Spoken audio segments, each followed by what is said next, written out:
자, 중국 황제의 서화사랑에 대해서 말씀드릴 성균관대 교수 조민환입니다. 오늘은 중국의 유일한 여황제라고 일컬어지는 칙천무와 그 서에 대해서 말씀드리겠습니다. 여러분들 칙천무에 대한 평은 사실 굉장히 안 좋은 걸로 많이 듣고 있죠. 굉장히 악랄하다라고 하는 이런 식의 표현을 많이 하는데, 이 칙천무가 또 대단한 또 서예가 있다라고 하는 이 사실은 여러분들이 또 아마 몰랐을 겁니다. 지금 두 개의 얼굴이 나와 있는데, 오른쪽은 여러분이 보시기에 오른쪽 저는 판빈빙의 그 칙천무의 그 모습이고, 이제 이쪽이 이제 칙천무의 그 초상화입니다. 상당히 나이가 들었던 모습의 그 초상화인데, 굉장히 아주 인품이 후덕한 보기에 따라서는 어쨌든 굉장히 미인으로 그렇게 알려져 있는데, 칙천무 관련된 건 여러분들의 그 많은 자료도가 있으니까 어떤 인물이고 또 어떻게 해서 황후에 올랐는가라고 하는 건 여러분들이 그런 자료를 통해서 한번 보시기 바랍니다. 오늘은 주로 서예 쪽에, 그리고 칙천무가 문자를 만듭니다. 그 문자를 만든 거에 대해서 잠깐 말씀을 드릴까 합니다. 칙천무의 글씨입니다.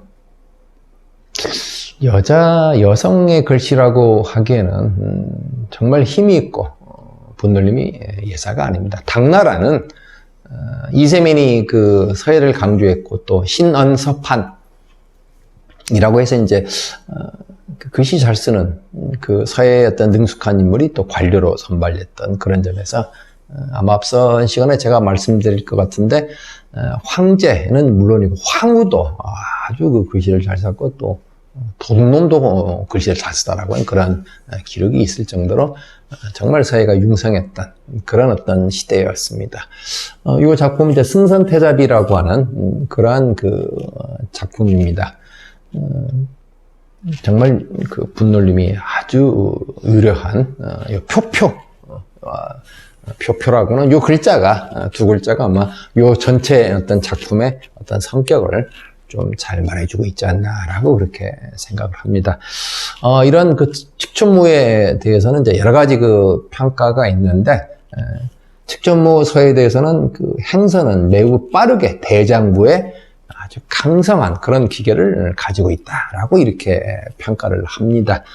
그런 그 어떤 평가를 확인할 수 있는 자료가 바로 이 작품이다라고 이렇게 말할 수가 있습니다. 여타 몇 개의 그 작품도 여러분들이 인터넷을 통해서 이렇게 그 찾아보면 아마 구해 볼 수가 있을 겁니다. 이 칙천무가 글자를 만듭니다.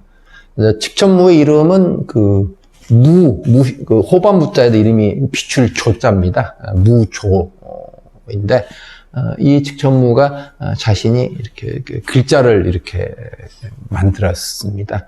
그런데 이제 글자의 형태를 가만히 보다 보면은, 그 나름대로 이렇게 그 조합이 아주 재밌는 어떤 그런 부분들을 우리가 볼 수가 있습니다. 이 글자는 이제 비출조자인데, 해와 달이 그 텅 비어있는, 공자는 이제 창공이겠죠. 창공에서 이렇게 해와 달이 이렇게 어떤 비추는 듯한 이런 어떤 그 모습을 이렇게 글자의 어떤 형태를 조합해서 만들었다라고 이렇게 알 수 있겠고, 그 다음에 땅지자를 보시면은 산이 있고 물이 있고 흙토입니다. 땅에는 산이 있고 물이 있고 흙이 있다. 얼마든지 우리가 유추해서 이렇게 볼 수 있는 이런 식의 문자를 만들었는데, 그런데 이제 이 문자는 칙천무가 살았던 당시에는 좀 쓰였지만은 이후에 칙천무가 죽은 이후에는 그렇게 쓰여지지 않은 걸로 그렇게 알려져 있습니다. 그런데 이와 같은 그 칙천무가 만든 글자가 우리나라에서도 확인할 수가 있습니다.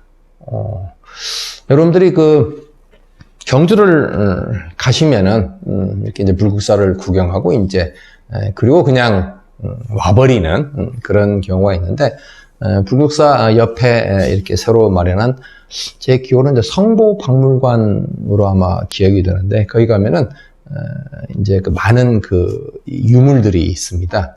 그 중에 이제 이 대표적인 유물 중 하나가 이제 무구황경 대다란이경이라고 하는 유물이 있습니다. 거기에 보면은 칙천무가 만든 글자가 몇 글자가 있습니다. 아까 제가 말씀드린 땅지자, 산수토라고 하는 이런 글자를 비롯해서 몇 개의 글자가 있습니다. 북사 가시면은 꼭 한번 들으셔서 그걸 한번 확인을 해 보시기 바랍니다. 그만큼 이제 칙천무의 어떤 그 위세가 이 신라 쪽에도 이렇게 영향을 끼쳤다라고 이렇게 말씀드릴 수가 있겠죠. 근데 이제 칙천무는 뭐 여러 가지 우화가 있고 그런 거지만 칙천무는 자기가 죽었을 때 비에다 아무것도 새기지 말라라고 해서 무자비라고 합니다. 왜 그러면 이렇게 칙천무가 아무 글자도 새기지 말라라고 했느냐에 대해서는 뭐 여러 가지 설이 있습니다. 어쨌든 칙천무는 약 제휴기간이 상당히 오랜 기간, 거의 한 50년 이상 된 걸로 알고 있는데, 그때 당시 정말 안정적인 그런 어떤 그 나라를 유지했다라고 합니다. 그래서 우리가 일반적으로 하는 대단히 악랄하고 아주 잔혹한 그런 어떤 인물로만 알고 있는데, 실질적으로는 대단히 정사를 잘 했던 그런 인물로 이렇게 알려져 있고, 칙천무 관련된 영화는 여러분들 적인거리라고 하는 영화가 있었어요. 유덕화가 주연을 했던 걸로 기억나는데 아주 재밌습니다. 그것도 한번 보시기 바랍니다. 자, 오늘은 칙천무의 서에 대해서 좀 간단히 말씀을 드렸습니다. 예.